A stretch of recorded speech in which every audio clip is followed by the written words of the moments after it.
Welcome to I Miss Book Club. I'm Veronica Reynolds, Head of Community Relations, and I'm joined by my co-host, Joe Barbieri from Adult Services and Local History.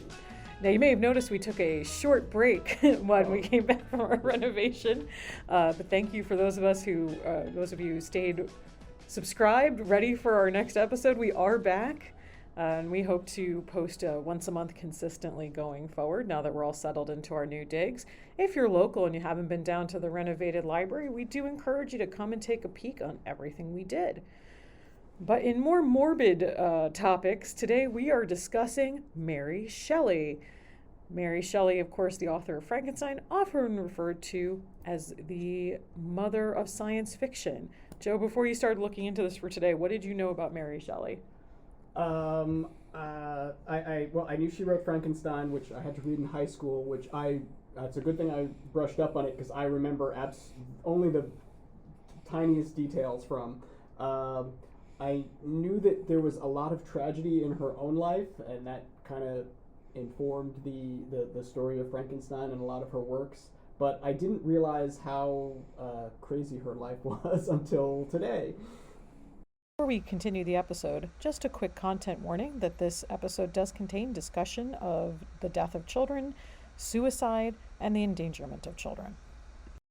So I recently did a talk on Mary Shelly, and I re-researched her life. I had actually studied her voluntarily as part of my undergrad degree because I took a women's studies course on women's impact on literature, and no one was discussing genre fiction. We were concentrating a lot on literary fiction. And of course, Mary Shelley is the queen of genre fiction. And she's also got a very interesting tie to feminism. So to cycle all the way back, her mother, Mary Wollstonecraft, is actually one of the early feminist writers of the Western world.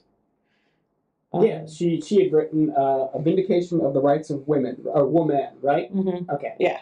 So she honestly could do an episode entirely about her. In fact, I was really struck by, do you remember when we did the episode on Dumas, and we talked about Dumas' father, like, pretty extensively? You could really do the same with Mary. I think we're not going to today because of time restrictions, but just know that Mary Wollstonecraft had an extremely interesting life. But the thing that is most relevant to our story today was that she did have a daughter named Fanny out of wedlock. And then she married, after a lot of her work that she did, she married, William Godwin, who was a philosopher of the time. And they really loved each other. It was supposed to be a great marriage, but she died within months of getting married, giving birth to Mary Shelley. So Mary Shelley never knew her mother, although she was certainly raised on stories about her mother and did read all of her work.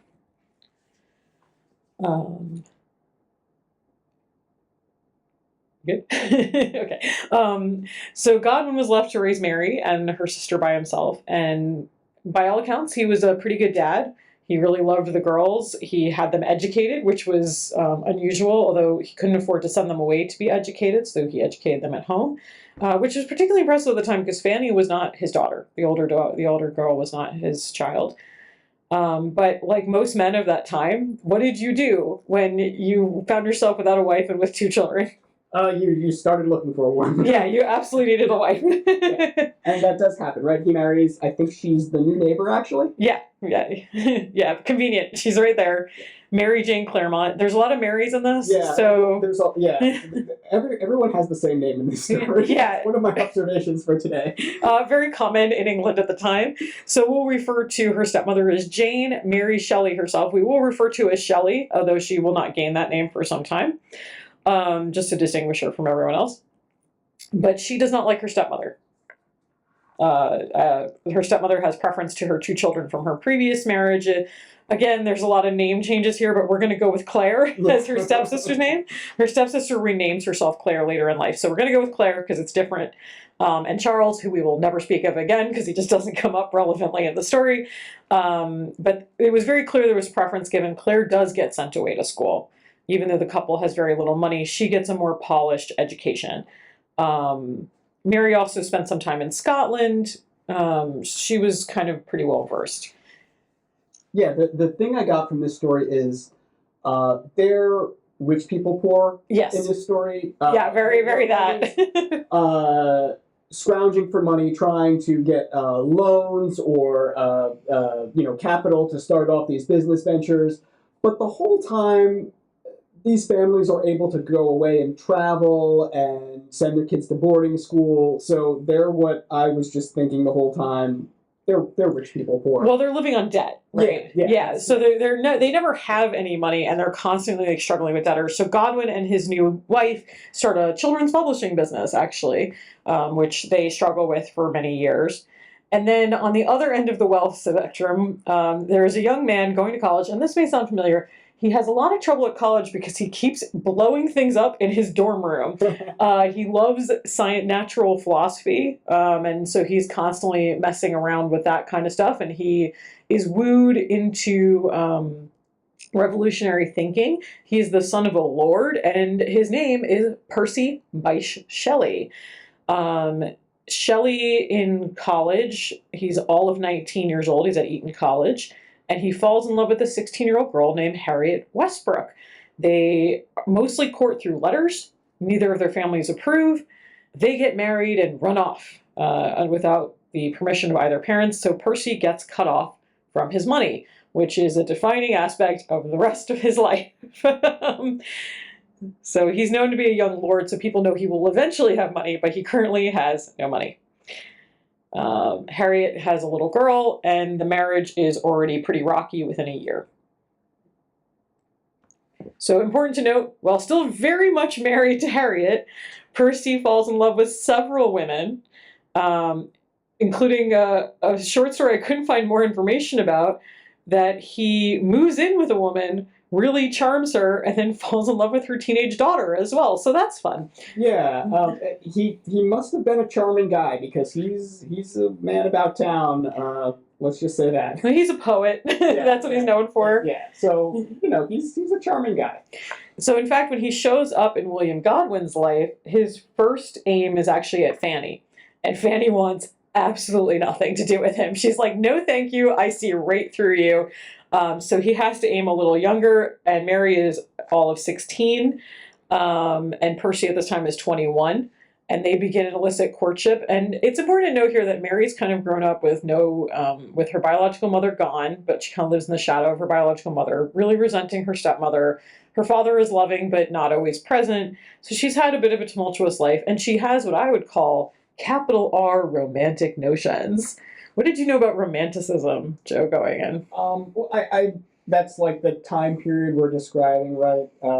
We're very into a lot of like classical literature. We're kind of harkening back to that. There's a lot of nature and even in the arts in general. Like we're talking about like natural painting. There's a lot of this interest in, I guess, like the natural scientists who are kind of coming into their own. So a lot of this ties into this notion where, hey, we're moving ahead, we're progressing, but hey, let's not forget we can also harken back to the past, and that's what I would sum up, in a few sentences. I don't know. Correct me if I'm wrong. No, you've got it. The thing that's important about it in literature specifically is a moving away from rational description to trying to capture emotional truth.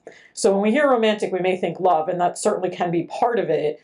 But it was more of trying to capture how people were feeling in the moment, because literature for the 40 or 50 years previous to that had moved in this very, because of the scientific interests, into this very hyper rationalized emotional distancing kind of thing. This is your time period where you're going to get fathers being very concerned that their daughters are reading novels. Because novels are poisoning their brains. Novels are, full of romantic capital R notions of not letting your dad choose who you marry, and maybe women can have ideas. We're now, 50 or 60 years out from Jane Austen. And we're moving, and even in Austen's day, you were reading in her books about how some people were very concerned about Gothic novels being very poisonous to people. That makes sense. The reason I bring all that up is because the way Mary and Percy court is they meet at her mother's grave. Yeah, a little, not the first spot I'd pick for a date, but hey, it works. Yeah, apparently they were quite enamored with this. Godwin does not approve of the match, even though Percy has been offering him financial help, which, as it turns out, Percy cannot offer. So maybe that's part of why Godwin was a little upset. So they decide they're going to elope. They run off to France together, and they take with them Mary's stepsister Claire. So this creates what I like to think of in a movie would be shown as a very high speed chase, but in fact was probably a very slow moving situation where Claire's mom and Mary's stepmother, Jane, sets out to track down the couple because she knows if they spend the night together, not only will Mary's reputation be ruined, but so will Claire's. But it's too late. They spend the night together, Mary's reputation is ruined, they have eloped. Now, eloped does not mean married. Eloped means that Percy is now tied to Mary. Because remember, there's a very important thing stopping him from getting married. Yeah, he's married to Harriet. Yeah. Poor Harriet, around this time, gives birth to their second child. The baby is now the heir to the Shelley fortune, which Percy's really happy about because it means that he's now the father to the next heir as well. So it solidifies his spot in line. Mary is now also pregnant. They go back to England. She makes a life. She's entertaining their friends. Percy lives with her and Claire, but he does often disappear because he's dodging creditors. Mary gives birth in February, but the baby dies within 2 weeks, which I will warn you, I should have said up top, is a theme. There is a lot of child loss in this story. There's a lot of suicide. You know what? I'll put a disclaimer at the front. Yeah. We got a lot of stuff in this one. But by summer, she's healthy again. She's pregnant again. She gives birth to a boy, William Shelley, in January 1816. And by that time, Percy's grandfather has died, not his father. His grandfather's died, so the inheritance is sort of sorted out from his grandfather's death, and he has a little money again. He's publishing poems again. And then enters a figure. If you think about the capital R romantics, Joe, who's the first man on your mind? Enter onto the stage, Lord Byron. Yeah, and how would you describe Lord Byron? He seems like, basically, he's definitely capital R romantic. He's one of these wealthy. He's a lord of leisure. He has time to get involved in the arts and write his poetry and be a guy about town. That includes spending time with lots of different women, including poor Claire. Yeah. I would say that if I had to put it into the mind of a modern person, Lord Byron is an A-list celebrity. Yeah. But he's one who's extremely famous for being, unfaithful. Yeah. You know who he reminds me of, and this is not to slander the man, but he's got almost like a Ben Affleck kind of thing happening where he's, with all these, very high-profile women. Yeah. Yeah. And, that's the thing. I have in my notes here, Claire being with Lord Byron. Weird fangirl fantasy come true. This is basically very someone you idolize. I'm idolizing these members of Backstreet Boys. What if I went on a date with them that? And that's kind of what the vibe I got from this relationship. She's so enamored. He's just kind of, oh yeah, she's a fun distraction. She's one of many distractions, yeah, that I have. He tells her straight up that he's not going to fall in love with her. He's extremely clear, but she pursues him really strongly. So Shelley and Byron are friends, right? They're both, Percy Shelley and Byron are friends. So they do spend some time together. And yes, while he's in England, having recently been divorced himself, he and Claire spend maybe 2 or 3 weeks together. It's not a very long period of time. And he's already pretty infamous for his whole endealment by then. Claire's only 18 years old. She pursues him. That's even her story. She runs after him and he kind of gives in. Byron leaves kind of overnight. He just packs up and heads out. Not even, I think, relating to Claire. I think that was just kind of his modus operandi. He's a guy on the move. He's never seems like he wants to be tied down to one place. That's part of his capital R romanticism. Right? I'm going to go where my heart takes me. Yeah. I'm going to find some, beautiful scenery and write about it for a while, and we'll see how it all shakes out. So poor enamored Claire tells Percy and Mary, we have to chase him across Europe. I must be with him. And somewhere in the course of that journey, Claire realizes that she's pregnant. So lots of pregnancies happening. So another bit of scene setting. So we're getting towards the actual moment of Mary's genius.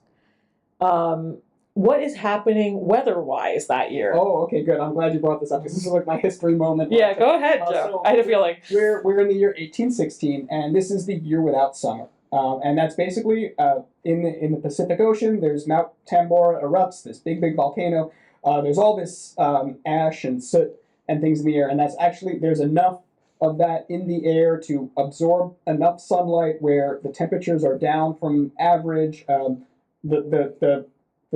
The name at the time or shortly after was the year without summer because we had such a cool summer in Worldwide. a lot of parts of the world. Yeah. So that's kind of what's going on. So it's kind of a very dreary summer. It's not your usual Mediterranean summer, as we'll find out. Yeah, so this is a really interesting setting, right? Because we have these four erudite young people who are having lots of romantic entanglements, and they rent villas in Italy on Lake Geneva. No, it's Switzerland. Switzerland. I put that in your head. Nope, I that's said okay. Mediterranean summer. I'm sorry, they're in Switzerland, and they settle at Lake Geneva for what was supposed to be a carefree summer of hiking and boating. But it's raining, it's miserable. None of them mention it in their travelogues, but people are starving. Like, it's pretty bad. It's pretty bleak. Again, they're sometimes there's that starving artist element, but they're not really They're gonna eat. Yes. Yeah, they're gonna eat. So they're all at Lake Geneva. They the threesome who stick together through most of the story, Mary, Claire, and Percy, are in one villa. Lord Byron and his personal doctor are in another villa, slightly bigger, on the other side of the lake. But they spend most of it together. And Mary would actually document this trip, and it's one of her first publications. And because what you need to know about books at this time is they all had extremely long titles. It's called The History of a 6 Weeks Tour Through a Part of France, Switzerland, Germany, and Holland. And that's her first publication. So she was already writing leading up into this. But what do you do when you're four young people with many romantic entanglements and it's raining all summer and gross and you can't go out and do all the things that you want to do? Well, you sit inside and you talk and you read and you write, right? And you tell ghost stories, right? Especially if you're a capital R romantic. And Byron, who is prone to these kind of dramatic whims, challenges all of them to write their own ghost stories. And initially, Mary is extremely nervous. She's got Byron and her own husband, Percy, who she admires very much as writers. I don't know that Claire was ever in the running for this. I get no sense that she was much of a writer. But she thinks of this comment that she heard in a longer conversation earlier about the possibility of corpses being reanimated. And then she very famously has a nightmare where she pictures this young student surrounded by equipment and that kind of thing. And so she kind of woke up and started writing the initial short story. I think what's interesting is in the initial draft of Frankenstein, there's actually no mention of electricity. Huh. That comes later. That's like a stereotypical element. Yeah, yeah.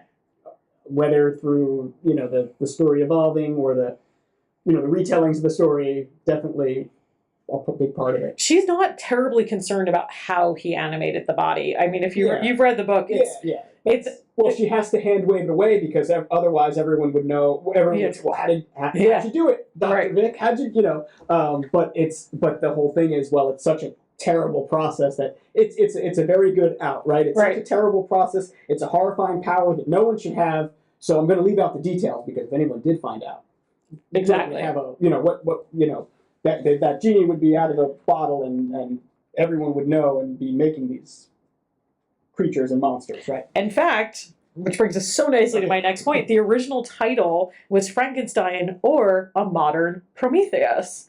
Do you remember what Prometheus did in Greek legend? And let's see, and stop me. Okay, so I'm gonna, I'm pulling from. I believe in you. Okay. I believe in you. So Prometheus is a Greek god, and he actually makes humans and gives them the gift of fire, which is kind of analogous to knowledge, right? He's kind of imbuing. Importantly, he steals the fire from the gods. That's right. Yeah. So that this basically the sacred, basically, I guess, knowledge or ability to think and reason maybe is kind of what that symbolizes. Yeah.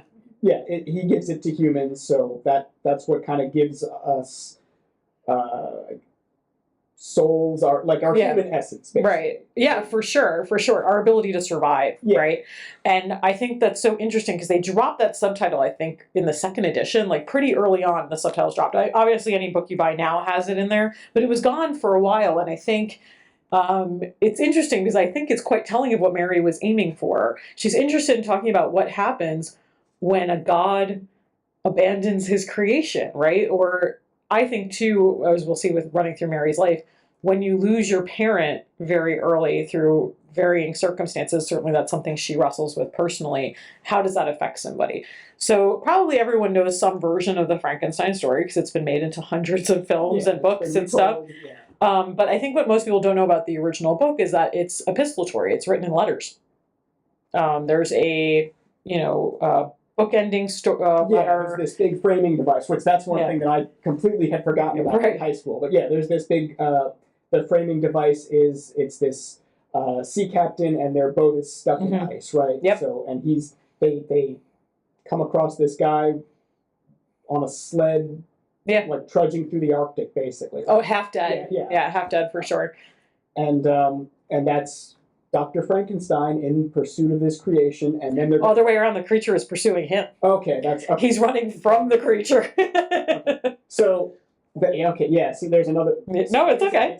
I think I said yesterday it's literally been 20 years from this. Sure, I reread it pretty recently. In fairness, so, it's this. We get several points of view from the story, and we have this whole. I feel like that was a very very typical. Yeah. I'm like, here I'm going to relate the story, but and we get like this story in a story framing device. So we hear from Dr. Victor Frankenstein, we hear from his creation a little bit, and we go, and then we shift back to Dr. Frankenstein again, and I think we conclude with the sea captain again telling us how it all shakes out. Exactly, yeah, for sure. And the creature's big demand by that point in the book is he just wants Victor to make him a companion.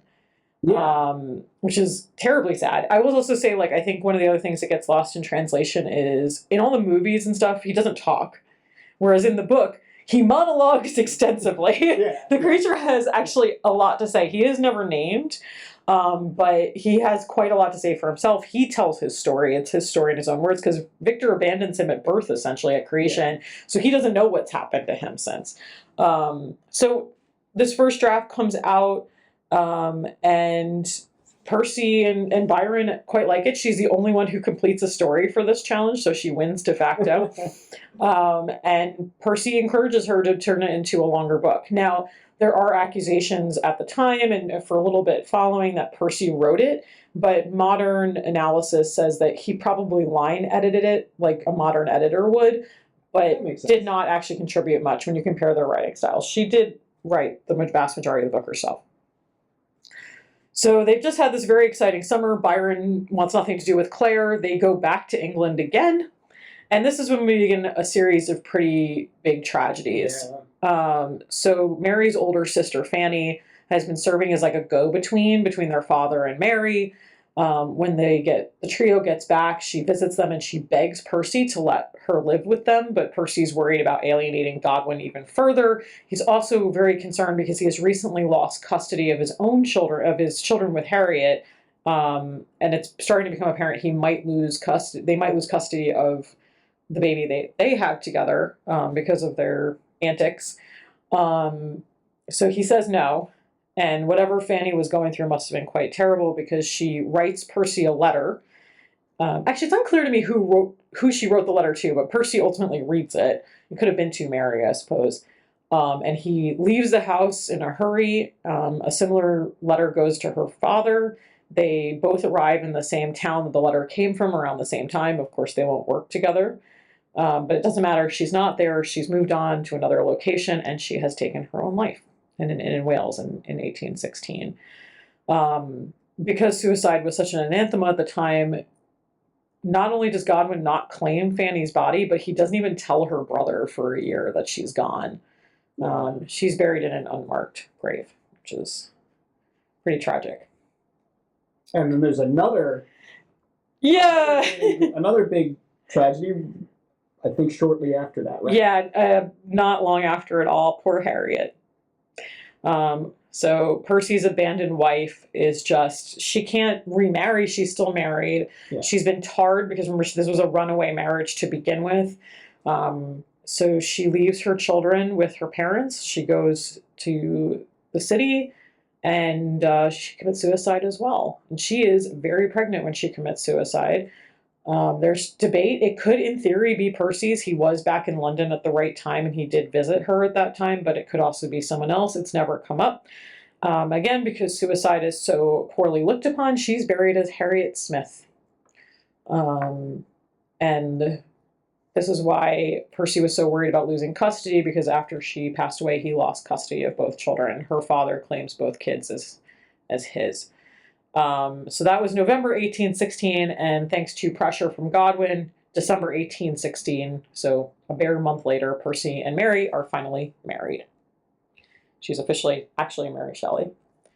And that January, Claire gives birth to Byron's baby, who she names Allegra. Mary takes the completed Frankenstein. It's finally published the following winter in 1818. She, in that time, has also given birth again, so she has 2 children now with Percy. A few days later, after the birth, Percy leaves Mary and the baby to take Claire with him to London, and he's arrested for his debts. So with the threat of going to debtor's prison, maybe losing custody of Mary's children, they leave again and they go to Italy again. They go to Italy. Yeah, they've been to Italy, so they're going to Italy again. And the first order of business they decide is they're going to give Allegra, Claire, and Byron's daughter to Byron. And Percy has to do this. Yeah, I mean, the way that I read it was Byron was basically snatching up this daughter. That's how, that's, it's interesting. I heard a different take on it. I heard the take that Claire wanted him to take the girl. I think she was hoping to like forge a realignment, because Percy has to negotiate this. So Percy's like the go-between. I just can't imagine this like little 2-year-old girl who doesn't know where she is with like this like weird dude who's been in her life trying to foist her off on this man she's never met. Yeah. And Byron agrees to raise the kid only if Claire gives up all rights. And in fact, Claire never sees her daughter again. Mm-hmm. But mostly that's because Allegra doesn't make it very long. Byron immediately puts her into a convent. So she dies in the convent when she's only like 5 or 6 years old. Yeah. Later, Claire would refer to her time with Byron as 10 minutes of pleasure for a lifetime of misery. Yeah, good way to sum it up. Yeah. Italy was not the best year for Mary. Both of her children die in the first year in Italy. And Mary's pregnant when her second child passes away. So she's now had, I think, 4 children die. I mean, she's just really just an incredible amount of misery for this poor woman. But she's still writing. Yeah. God bless her. During all of this, she finishes a novella called Matilda. And did you happen to see this fact? How long did it take for Matilda to be published? It was never published, and I think it was like the 1950s. 140 years it takes for this book to be published. Yeah. Amazing. It followed a young girl who's assaulted by her father and then punished in the afterlife for it. And it was meant to point out the unfairness of women's lives, where they were just they suffered for men's actions. But yeah. Again, this is more or less ripped from her life, right? Like, pretty much. I think it must feel like it. Yeah. You know, where she just feels like she's being carted around by these men in her life and used as a pawn. And she's seen how she and her peers are, just treated so horribly and kind of, in a lot of places, stuck. And unfortunately, she's kind of seen it with, there's not many ways out of that situation. And the ways out are, one of the ways out that is very apparent in her life is suicide. So, absolutely. Yeah, so really, it puts the spotlight of, women in that time period being put in very hard situations. And of course, she was raised on early feminist literature of her mother's writing, so she has all of this in her head. Yeah. She also writes 2 plays while they're in Italy. So there's this weird blip episode that nobody can explain. Somewhere in the middle of this, Percy and Claire go to Naples, and they're there for a couple of months, and after leaving, they are sued by a couple that worked for them, claiming that Percy tried to claim a baby for his own, unclear if this child was Claire's, if this child was somebody else's, and he was just stealing a baby. Yeah, and this is something that scholars are still, I guess it's up for debate. At one point, the narrative that I read said that they registered the birth of this daughter, Elena. Mm-hmm. And yeah, it's still kind of like up for debate. We kind of see this a lot. Someone, you give your, if you're not married, you give your child to a cousin, and she's raising it as hers. So we don't really know what the story is with this kind of whole situation, which is, I think it's interesting. Even to today, it's still kind of up for debate. So there's this, that's like the whole like. And this poor child, by the way, disappears from the narrative immediately. We have no idea what happened to her. It's just this like very odd baby stealing event, potentially. Yeah. So Percy's just, what a hell of a guy. Mary gives birth to a healthy baby boy named Percy Florence, who, spoiler alert, is her only child to survive infancy. Yeah. He does live a good long life. So she has one. She does manage to have one boy who lives. She gets pregnant again pretty quickly. They move to Rome. And there, Percy probably does one of the best things he does in his whole marriage with Mary, which is that she has a truly terrible miscarriage, and he saves her life. Did you hear about this? Well, basically, they're trying to get to a doctor. I think they get up and go and get to the doctor's house, and he's not there. So, okay, what do we do? Like, quickly. And they bring all this ice, and they really cool her down. It sounds like she was hemorrhaging and then also overheating, I guess, mm-hmm. too. So it sounded like they brought just big bucket of ice and kind of bathe her in that and rub that all over her. And that does, she has this miscarriage, but it does save her life. Yeah, it's just, Percy makes sure that Shelley, that his wife, makes it. But in case this was too nice, while she was recovering over the summer, he's writing poems about his new love interest, who's not Mary. And literally, while this is happening, he makes a very fateful decision, a very fateful purchase. What does he buy, Joe? Oh, well, he's a man of leisure, and at the time, one of those leisurely activities that you could do is boating. Right. I arguably still now, right? This is still I'm rich. I have this disposable, this money that I want to fling around, and I'll buy a yacht. I like spending time at waterfront property, and so let's get the boat to complement that, right? So more crucially, Joe, how much experience did Percy have with boating? Well, not a lot. And the experience he has, I think, like, just in little rowboats and stuff, he had to be saved, like, multiple times by his friends, right? Like, him and water don't get along well. So they do not. This is like a, maybe you should take up another hobby kind of deal, right? Right. But he's his charismatic, confident self, I guess, and he goes out and he buys this boat.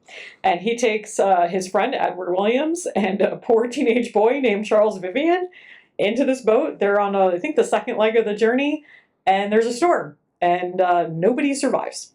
And that is the end of Percy Shelley. The bodies wash ashore a couple of, I think, almost weeks later. Yeah, it's. I know they're kind of waiting for the, Mary is kind of with the waiting party, and they get a letter that the boat hasn't come in yet, I think, mm-hmm. and then there's this big tense, and things aren't looking good, and I think it's a week or two later, these bodies wash up on shore, and unfortunately, the person who gets to the body first is our old friend, Mr. Byron. Lord Byron shows up, and again, capital R romantic. He and a few friends make the decision that they can't obviously have an open casket. So they're going to cremate Percy, but they don't do it the way you would expect. They build a pyre on the beach. And very infamously, at the end of this fire, one of the friends reaches in and pulls out a piece of Percy that hasn't burned. It's kind of calcified, and they believe it to be his heart. Yeah. Contrary to popular belief, Mary was not even there, so she wasn't present at this, even though there's a painting called The Cremation of Percy Shelley where you can see her mourning in the background. She wasn't there. She was traveling to get to them. And at first, this friend is going to keep the heart and sell it, I believe, is his intention, and somebody talks him down and makes him give the heart to Mary, and she has it for the rest of her life. I'm calling it a heart. We don't really know what it was. That is, again, the capital R, romantic, yeah. This piece of muscle or tissue or whatever, Yeah, and in the account I read, that this was kind of par for the course. I guess a few people at that funeral pyre ceremony apparently reached in and somebody grabbed like a piece of the jawbone, and that was like their morbid souvenir. Like, Yeah. so this was. To be fair, this was more common at the You hear time. about like the Victorian locks of hair. Yeah. You know, people have these funky keepsakes like this. They live more closely with death. You know, I think our modern way of dealing with death is very distancing. That's true. Whereas with the Victorians, like, there was no such thing as a funeral parlor yet. That was just starting to become a thing. You dealt with these, well, they existed, but you didn't go to the funeral parlor. You know, the body was held in state at your house. You know, so you kind of lived surrounded by this. A lot closer. I mean, look, we've had this story of, you know, people dying and children dying, unfortunately. So it's a bigger factor in people's lives. And you would have been preparing your relatives' bodies for funerals yourself. It was a very different thing. We don't have embalming yet. Yeah. We're getting there. We're very close to embalming. That's a Civil War invention. So we're rounding on it. But yeah, difficult stuff. It's important to note that the other widow in this scenario, Jane Williams, is one of Percy's previous love interests. She is theoretically a good friend to Mary, but Mary stays in Europe the year following Percy's death, and Jane goes back and, unbeknownst to Mary, starts spreading lies about Mary, that she wasn't mourning Percy, that she didn't care, that she was a callous, mean wife, because Jane apparently... we don't really know why these stories circulated. Right. But they did. But they did, and Mary wouldn't find out for some time. She actually, when came back to England, stayed in Jane's circle and was very close to Jane. Her relationship with Jane bordered on romantic with a small r. There's certainly been talk in circles that they may have had a romance of some kind, and it took a third-party friend to tell Mary, like, you need to back off. She's, like, spreading horrible lies about you. And it really, Mary's reputation would never recover from this. So Jane Williams is quite the villainess in this story. It's a whole weird frenemies situation where the motivations... lost to time, yeah. So, but it's just a very strange... And also one thing that I read that when she came back to England was... She's kind of like this, she didn't realize that her celebrity had kind of grown. Like, she's like she's kind of stepping back into this world, and people, I guess, kind of know her and recognize her from Frankenstein. Right, so a new, like, she was just off in Italy, you know. It's important to note, so when Frankenstein's originally published, it's anonymous, which was very common for women writers, and that's why people were so quick to believe that it was written by Percy, because it was easy to tie back to his household. But the second or third edition, they make this bold decision that Mary's name is going to be on the book. So she is one of these early female writers who writes under her own name. Yeah, and I guess that was her father's decision to publish this second edition with her name on it. Yeah. And that might have been out of like her dad is always looking for extra money. Right. So... Is that out of kindness? Is that out of avarice? Well, can I, if she becomes famous and rich, surely she'll take, and it's a spectacle, right? Yeah. So I think there's maybe some dual motivation in him publishing this and trying to build her celebrity a little bit, right? For sure, because the first, none of Mary's books written in her lifetime would ever reach the acclaim that Frankenstein did, but people really liked Frankenstein even at the time. It was well received. We should have noted that earlier, I guess, but people really liked it. The next thing she has to negotiate is her living son, Percy Florence. I will refer to him as by his whole name just to distinguish him from his father. Percy Florence is now the heir to the Shelley fortune and the Shelley title. So she's able to negotiate with her father-in-law an allowance. But the father-in-law... He's got conditions. He's got conditions. So his name's Sir Timothy, and truly a character. Sir Timothy will not speak to Mary directly. And in fact, I believe never speaks to his grandson ever. Yeah, I think in the account that I read, it's always... Through lawyers, man. Yeah, it's always indirect. Yes, they was talking about... Sir Timothy's lawyer is, he brokers this. He's the go-between. Yeah.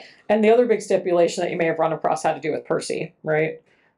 Did you read about this? Yeah. Well, basically, she's not allowed to publish anything dealing with him because he's afraid that her reputation is going to drag down their reputation. The rest of the Shelley family, right? So she's not allowed to.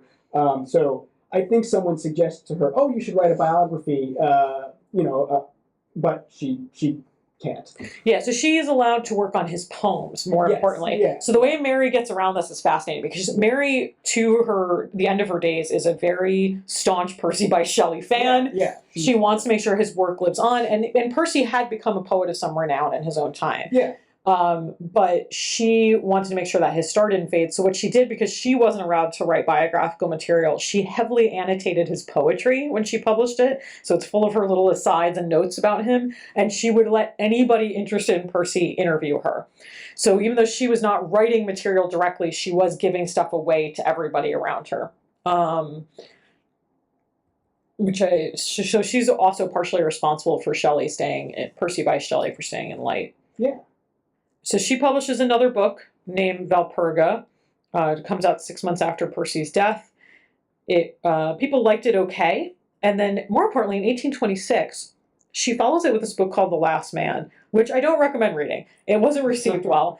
It's very rambling. It's another way around not being able to write biographical material about Percy because she fictionalizes it. Yeah. But what's interesting about The Last Man is, like the title might tell you, it's one of the earliest works of post-apocalyptic fiction. Yeah. So not only does she write Frankenstein, she starts the post-apocalyptic craze in a lot of ways. So even though the book's not super well received, it's this early start to this, like, what if you were the last man on Earth kind of genre. And it was basically her way of trying to write about Percy. Unfortunately, it was so poorly received that her publishers almost don't take her next book, and she gets a cut in her advance for it, poor thing. But don't worry, even though all this is happening, romance is not gone from her life. John Howard Payne, an American actor, falls madly in love with her. And I love this little cameo. Did you catch this cameo of another famous American writer who pops up? No, I remember Payne, but who else? Oh, this is wonderful. So when she turns down Payne, who's like Chris Evans at the time, right? He goes to his friend and says, who also does know her, and says, look, Mary doesn't want me. You have to propose to her. I need her in my life. And his friend is Washington Irving. Oh, wow. Okay. So no, the account I read, I either glossed over that one or it didn't mention that one. But there you go. So I love that. There's a literary circle that they're running in, right? Yeah, exactly. That's neat. So she does continue to publish a couple of books after that. She does The Fortunes of Perkin Warbeck, Lador, and Faulkner. They're all about women who are having trouble with the way women are perceived at the time. Nobody loves these books. Lodor does, I think, the best of all of them. The Fortunes of Perkin Warbeck does okay. I think it's worth noting that, like, she just, at 18, writes this seminal book. And I think, like, most people who have, like, one great work early on that's recognized in its own time, it's very hard to top. Yeah. You can't innovate multiple times. You can, but it's hard. It's tough to repeat that. Yeah. So throughout this time, she's raising her son. They're very close. In fact, she writes another travelogue because they travel together through Europe. It is during this first trip that she has some really bad convulsions, which are kind of the beginning of the end of her life. Even though she'll stay alive for many more years, that's the first kind of signs that she's not well. When Percy Florence turns 21, Sir Timothy gives him another increase to his allowance, and they go on more travels. And a lot of the letters that she's writing are to her dear sister Claire. So Claire is still around. Claire has decided to leave behind this, like, tumultuous life and just becomes a governess. Yeah. And she does that for the rest of her life. So she managed to escape this drama.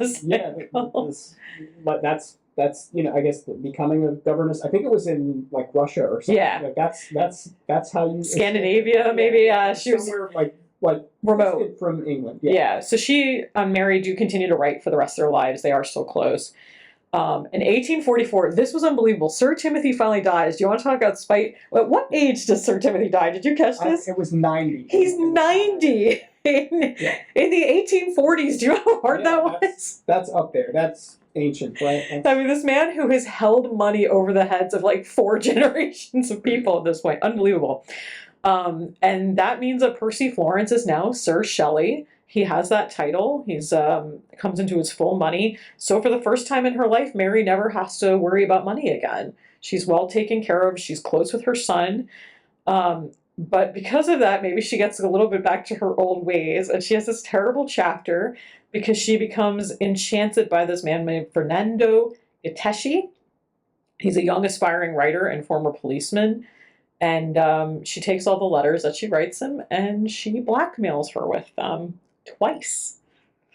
Poor thing. Yeah, and that's the thing. The way that the story that I read about her, it's basically people know, oh, you know, the Shelleys have come into their full inheritance, and there's a lot of people coming around looking for loans and payouts and blackmail. And I think in a lot of the cases, she just pays it rather than dealing with like the fallout from something like that. Yeah, absolutely. She just in both cases, she just pays them off. Because if she brings it to court, then everybody knows her business anyway. So yeah. So it sounds like that's just they're living comfortably enough. Like they get the estate, the Shelley family estate, and they live there comfortably. It sounds like, I think Percy Florence, it sounds like he marries a wealthy, who Mary likes a lot. Yeah. And, another Jane. Another repetitive name. Yeah.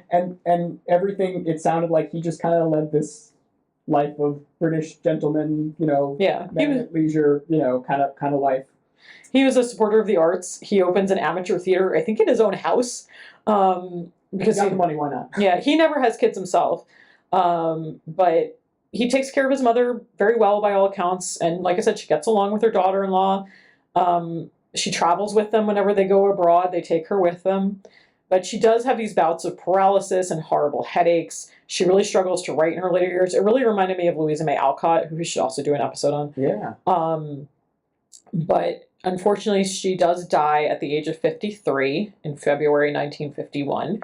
Her request was to be buried with her parents, which is interesting because you know that this was where she I don't know if it's a romantic thing from when she was with Percy or what, but yeah, she wants to be with her parents.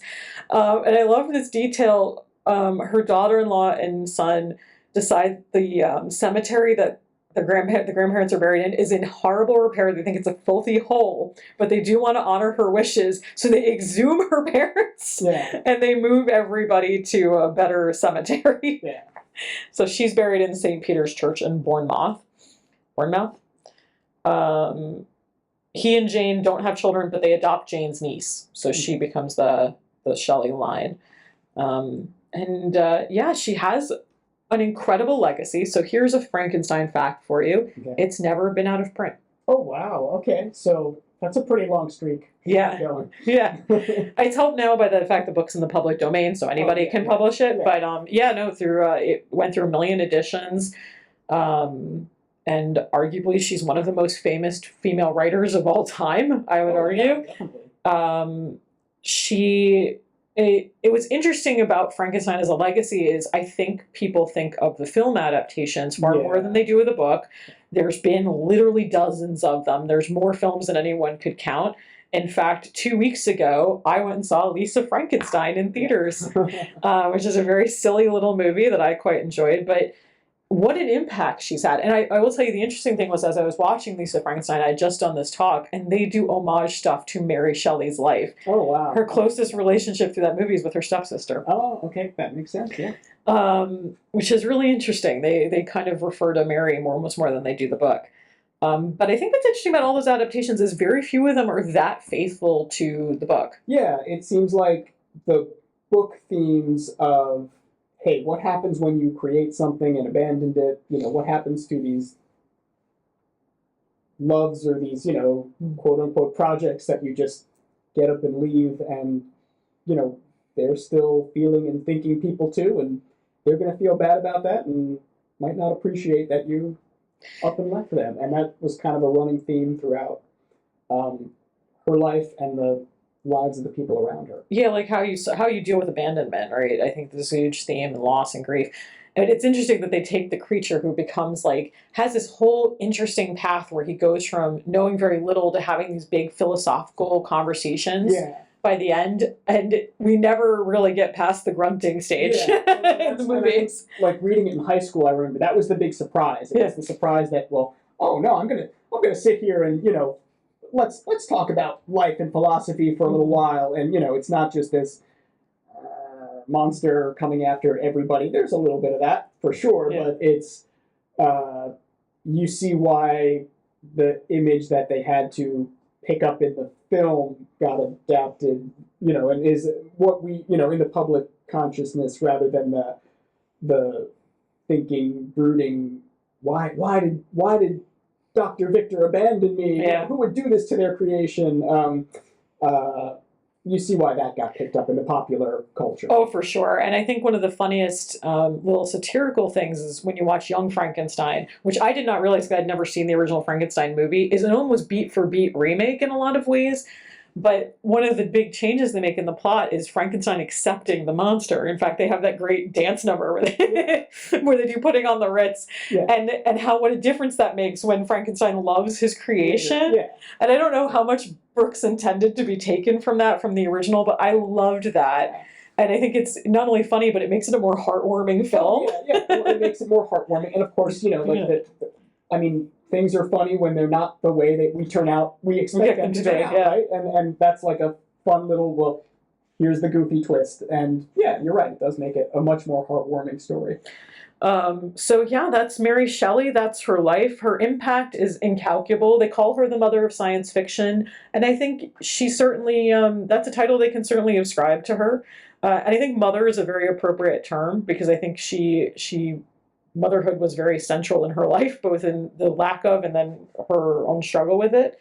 But she did open the door for what I would call what-if stories, these kind of fantastical what-if stories, where previously magic had been the answer to a lot of these things, bringing in the idea of like science can open the door to all these possibilities. And of course, after that, we get Jules Verne and H.G. Wells and all, and then a succession of fathers of science fiction.